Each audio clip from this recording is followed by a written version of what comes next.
बिस्मिल्लाहिर्रहमानिर्रहीम। अस्सलाम वालेकुम।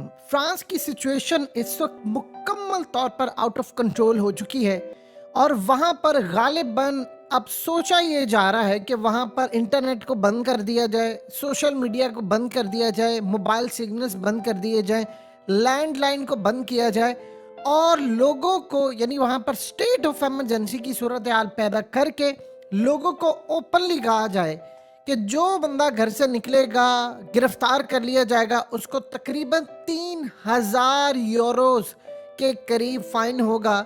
सूरत हाल इस वक्त ये है कि फ्रांस की सड़कें इस वक्त आग से भर चुकी हैं, फसादात हो रहे हैं। ये मामला अब पहले देखिए हुकूमती लेवल पर इनकी इन्वॉल्वमेंट थी। एक इन्होंने 17 साल का एक लड़का मार दिया, उसकी मर्सिडीज का आप देख सकते हैं सत्यानाश कर दिया और उसके बाद हुकूमत और इंटेलिजेंस एजेंसियों ने अपने लोग बीच में घुसाए और घुसाकर उन्होंने इस मामले को यानी अपनी फेवर में करना चाहा और अब वो मुकम्मल तौर पर आउट ऑफ कंट्रोल हो गया। अब वो आउट ऑफ कंट्रोल हुआ है, लेकिन इसमें जो सबसे बड़ा पॉइंट है जो अब तक सामने नहीं आया कि क्या इस पूरे खेल के अंदर अमेरिका भी शामिल हो चुका है। बिल्कुल अमेरिका इस खेल के अंदर शामिल हो चुका है। देखिए, मैक्रन को अमेरिका पसंद नहीं करता। उसकी सबसे बड़ी वजह क्या है, अमेरिका क्यों चाहता है कि सारे खेल के अंदर अब चूंकि देखिए हमेशा याद रखिएगा ये इतना आसान नहीं होता कि आप किसी मुल्क के अंदर आप चले जाएं जब तक इंटेलिजेंस एजेंसियों का काम नहीं होता, फौज का काम नहीं होता, पुलिस का काम नहीं होता। 45,000 के करीब फ्रांस के अंदर पुलिस डिप्लॉय की गई है और उसके बाद भी उनसे चीज़ें कंट्रोल नहीं हो पा रही। तो इस सारी सूरत हाल में इनकी अपनी इन्वॉल्वमेंट रहती है और ये अपने हक में करने की कोशिश करें, लेकिन वो आउट ऑफ कंट्रोल हो गई ये चीज़ें। सूरत हाल ये पैदा हुई है कि क्यों मैक्रन के खिलाफ दुनिया की तमाम ग्लोबल इलीट्स हैं और वो क्यों इसको इक़्तिदार से हटाना चाहती है। देखिए, सूरत हाल ये है कि मैक्रन ने कुछ अरसे पहले एक बयान दिया था और उसकी पॉलिसी क्या रही है।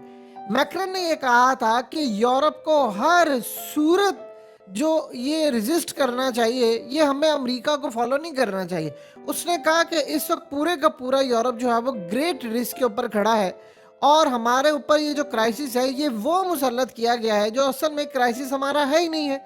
असल में वो किस चीज़ की बात कर रहा है, वो बात कर रहा है कि ये जो यूक्रेन का मामला है, क्योंकि वो नेटो का हिस्सा है, उसने कहा यूक्रेन का मामला इसका सबसे ज़्यादा नुकसान किसको हो रहा है, वो यूरोप को हो रहा है। इन्फ्लेशन कहाँ पर बढ़ी, हमारे यहाँ पर। खाना जंगी की सूरत हाल कहाँ पर है, हमारे यहाँ पर।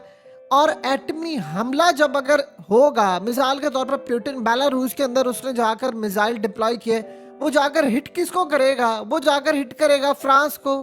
फ्रांस जर्मनी के बाद सेकंड बड़ी इकोनॉमी है पूरे यूरोप के अंदर। तो सबसे ज्यादा नुकसान किसको हो रहा है, पूरा यूरोप प्यूटिन के मिसाइलों के अंडर इस वक्त आ चुका है। अमेरिका तो बैठा हुआ दूर, यानी अफगानिस्तान में लड़ाई हो तो अमेरिका को कोई परवाह नहीं है, क्योंकि उसके लोगों को परवाह नहीं, वो दूर दराज कई हजार किलोमीटर दूर जाकर आप लड़ाई करते हैं। इसी तरह जो मैक्रन की पॉलिसी है, यूरोपियंस कहते हैं कि भाई हम क्यों फॉलो करें। अब इस सूरत हाल के अंदर आप इमेजिन कर लें कि 5 दिन पहले मैक्रन ने बयान दिया है कि अगर प्यूटिन मुझे कॉल करेगा यूक्रेन का मसला हल करने के लिए तो मैं इसका फ़ोन उठा लूंगा और उठाकर मैं कहूँगा कि बताओ कि हम इस मसले को कैसे हल करें। अमेरिका ये चाहता है कि रशिया के ऊपर जंग मुसल्लत कर दे पूरा यूरोप, और मैक्रन कह रहा है कि देखिए हम अमेरिका को फॉलो ना करें और अमेरिका को फॉलो करने के बाद यूरोप इस वक्त पूरी तरह टूट फूट का शिकार हो सकता है और ये क्राइसिस वो है जो हमारा है ही नहीं है, ये किसी और का क्राइसिस हम अपने मत्थे क्यों लगाएं। यानी उसका ये कहना था कि असल मामला ये है कि हम लोग इसमें क्यों पिसे। उसके बाद मैक्रन ने ये बात कही कि वो अब ब्रिक्स समिट को अटेंड करेगा। इसी तरह इस सारी सूरत हाल के अंदर उसने कहा था कि जो यूएस के ऊपर हमारी डिपेंडेंसी है, ये खास तौर पर वेपन के हवाले से और बहुत सारी चीज़ों के हवाले से, हम इसको देखेंगे। फिर उसने कहा कि मैं चाइना या दीगर ममालिक के साथ खास तौर पर एक नए वर्ल्ड ऑर्डर के लिए काम करने को तैयार हूँ जिसके अंदर हम अमरीकी डॉलर को इस्तेमाल ना करें। और इस सूरत हाल के अंदर उसने कहा कि हमें इस्तेमाल किया गया है, यानी इस पूरे खेल के अंदर यूरोप को इस्तेमाल किया गया है रशिया यूक्रेन की वार के अंदर, और हमें अब अमरीकी डॉलर पर डिपेंडेंसी कम करनी चाहिए और अमरीका जिम्मेदार है दुनिया की बहुत बड़ी बर्बादी का। यानी आप इमेजिन कर ले कि सारी सूरत हाल के अंदर चीज़ें क्या है। ये इस वक्त जो मामला है ये असल में चल रहा है, ये सिचुएशन जो है वो भारत में भी पैदा हो सकती है। ये बात आप ज़हन में रखिएगा। भारत में क्यों? उसकी सबसे बड़ी वजह ये है कि देखिए भारत के अंदर भी क्या होता है कि जब वहाँ पर कोई मुस्लिम मारा जाता है तो लोग एहतजाज करते हैं, तो उसके अंदर ये अपने इंतहा पसंदों को घुसा देते हैं, उसको अपने हक में मूव करने की कोशिश करते हैं, मुसलमानों का भयानक चेहरा दिखाते हैं। उस चक्कर के अंदर ये भी हो सकता है कि वो इनके हाथ से निकल जाए। अब मोदी का क्या मसला है? देखिए मोदी का मसला ये है कि वो है तो अमेरिका का इत्तेहादी और अमेरिका की बहुत बड़ी ज़रूरत है, लेकिन तारीख गवाह है कि अमेरिका ने अपने दुश्मनों से शायद कहीं ना कहीं रियायत की हो, लेकिन वो अपने दोस्तों से कभी रियायत नहीं करता। वो भारत से खुश नहीं है। भारत ने रूस को कंडेम नहीं किया और वो भारत के, देखिए भारत इस वक्त मजबूरी है अमेरिका की। अभी हालिया जो मोदी का दौरा हुआ है उसमें वो आप ये देखें कि जो कुछ भी है उन्होंने मोदी को कहा है कि तुम चाइना को कंटेन करो। वो कह रहा है कि तुम चाइना को कंटेन क्यों नहीं करे? उसने कहा कि आप एक काम करें, मुझे कश्मीर ले दे तो मैं चाइना को कंटेन करूंगा। वो कह रहे हैं कि तुम यूक्रेन की जंग के अंदर शमूलियत इख्तियार करो या रूस के खिलाफ जाओ। तो उसने कहा कि मैं क्यों जाऊं? इस सारी सूरत हाल के अंदर एटलीस्ट इस नुक्ते के ऊपर ग्लोबल इलीट्स मोदी से भी खुश नहीं है। अब अगर फ्रांस के अंदर मैक्रन का तख्ता उलट दिया जाता है तो फिर एक बात ध्यान में रखिएगा कि मोदी का शायद तख्ता तो ना उल्टे, या हो सकता उलट भी जाए, कुछ कहा नहीं जा सकता, लेकिन वो चाहेंगे कि भारत के अंदर भी एक ऐसी सूरत हाल पैदा हो जिसमें मोदी को वो लाइन पर लेकर आए और कहें या तो तुम औकात पर आ जाओ। मैक्रन का हाल देख लो। अब पूरे यूरोप के अंदर वो ये चाह रहे हैं कि यूरोप इस वक्त अपनी फौजें रवाना कर दे यूक्रेन के अंदर, नेटो सारी कर दे, अमेरिका पीछे रहे। वो चाह रहे हैं कि किसी तरह ये रवाना कर दे और उसके बाद एक जंग शुरू हो जाए। अगर जंग शुरू होगी तो उसका सबसे ज्यादा नुकसान किसको होगा? पूरे यूरोप को होगा। अब आप इमेजिन कर लें कि एक 17 साल का जो लड़का है अल जजायर का, उसको ये लोग मार देते हैं, उसकी गाड़ी का बेड़ा गर्क हो जाता है। आप देखिए उसकी गाड़ी को क्रैश कर देते हैं, हर जगह के ऊपर दाएं बाएं जो कैमरे हैं वो आपको नजर नहीं आते। लेकिन इस सारी सूरत हाल के अंदर मैक्रन को अचानक से ये चीज नजर आती है कि पूरे मुल्क में एहतजाज है, बुलवाइयों की फुटेजेस सारी दुनिया ने देख ली है, स्टोर लूटे जा रहे हैं और बहुत सारे मामला खराब है। लेकिन ये मामला इतना सादा नहीं है जितना नजर आ रहा है, ये मामला बहुत ज्यादा भयानक है। अब सबसे बढ़कर अगर मैक्रन या फ्रांस के हालात खराब होते हैं तो फिर उसका मामला ये है कि बाकी जितने लीडर्स हैं उनको वो कह सकते हैं कि भाई यहाँ पर भी ये हो सकता है, बेल्जियम में भी जा रहा है एहतजाज, स्विट्जरलैंड में जा रहा है और दीगर जगहों पे। उनको वो ये कह रहे हैं कि अगर तुमने इन सारे हालात में हमारा साथ नहीं दिया तो फिर तुम सबका ये हशर हो सकता है। ये असल में अभी तक समझ नहीं पा रहे। इन्होंने पहले खुद हाईजैक करने की कोशिश की, एहतजाज अपने बंदे डाले, अब इनकी चीजें कंट्रोल से बाहर हो चुकी हैं। अब खास तौर पर देखिए मैक्रन पिछले काफी अरसे से कह रहा था कि उसने इवन के चाइना ने बातचीत ये की कि आओ हम लोग मिलकर काम करते हैं।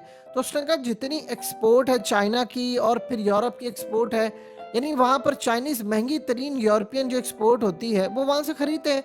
तो बात ये चल रही थी कि हम यूएस डॉलर में ट्रेड नहीं करेंगे, तुम हमें यूरोस दोगे, हम तुम्हें युआन देंगे। यानी वो कह रहे थे कि चाइना अगर कोई पे करना चाहता है तो बेसिकली हम उसको यूरोस या युआन के अंदर ट्रेड कर सकते हैं अपनी अपनी करेंसीज में।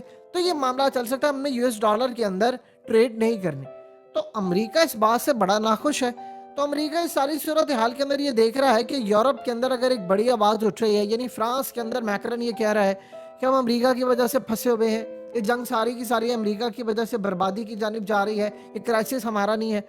तो वो इस सूरत हाल के अंदर मैक्रन को रास्ते से हटाकर किसी ऐसे बंदे को लाना चाहेंगे जो असल में यूक्रेन की जंग के अंदर कूदे। देखिए यूक्रेन की जो जंग है उसमें प्लान ये था कि रशिया को करना था बर्बाद, रशिया हुआ नहीं बर्बाद। तो इस सूरत हाल में अमेरिका ने तो पिछले काफी सालों से जंग करनी ही करनी होती है। पहले सोवियत यूनियन के खिलाफ 10 साल जंग की, फिर आप देख लें अफगानिस्तान के अंदर, दीगर ममालिक में इराक, शाम, लिबिया और न जाने कहाँ कहाँ पर उसने जंग की। फिर उसके बाद अफगानिस्तान की जंग खत्म हुई तो वो यूक्रेन में आ गया। तो यूक्रेन की जंग के अंदर उनके बैठकर पीछे जो एलीट क्लास के लोग हैं वो माल बनाते हैं, उनके हथियार बिक रहे हैं, उनकी चीजें बिक रही हैं। तो ये सारी की सारी जितनी सूरत हाल है उसमें ये लोग फायदा उठा रहे हैं। तो मैक्रन का जहां तक मामला है उसका इक्तदार भी जा सकता है इस सूरत हाल के अंदर। और अमेरिका समेत दुनिया की बड़ी जो ताकतें होती हैं یہ کسی کی سگی نہیں ہوتی۔ رشیا کے معاملے کے اوپر آپ یہ دیکھیں کہ سب سے بڑی بات یہ ہے کہ پیوٹن اس وقت قرآن مجید کو اس نے سینے سے لگایا ہے، وہ قرآن مجید کے دفاع کے لیے کھڑا ہو گیا۔ اس نے کہا کہ اتنی مقدس کتاب ہے کہ کسی جگہ پر میں پاک جگہ دیکھوں گا جہاں پر جا کر رکھو۔ اس نے کہا دنیا کے اندر قرآن کا احترام جس طرح یورپ میں کیا جاتا ہے، وہاں پر جس طرح جلایا جاتا ہے، یہ وہ ہم اس کو رشیا میں آنے کی اجازت نہیں دیں گے۔ اور ان کو یہ لگ رہا ہے کہ یہ نہ ہو کہ یہ سارا یورپ صلح کر لے رشیا کے ساتھ، ادھر رشیا کے اندر پیوٹن کے اسلام قبول نہ کر لے، تو لہٰذا اس صورتحال میں صراعت ادھر نہ آتا۔ یہ بہت ساری جو چیزیں ہیں اور جو ایجنڈا ہے اس کو وہ دیکھ رہے ہیں۔ لہٰذا فرانس میں جو ہو رہا ہے وہ مکافات عمل بھی ہے، وہ صورتحال بھی خراب ہے، حکومتی ایجنسیاں خود بھی اس میں دو نمبری کر رہی تھی، لیکن اب شاید فرانس کے اندر صورتحال ان سب کے کنٹرول سے باہر ہو چکی ہے۔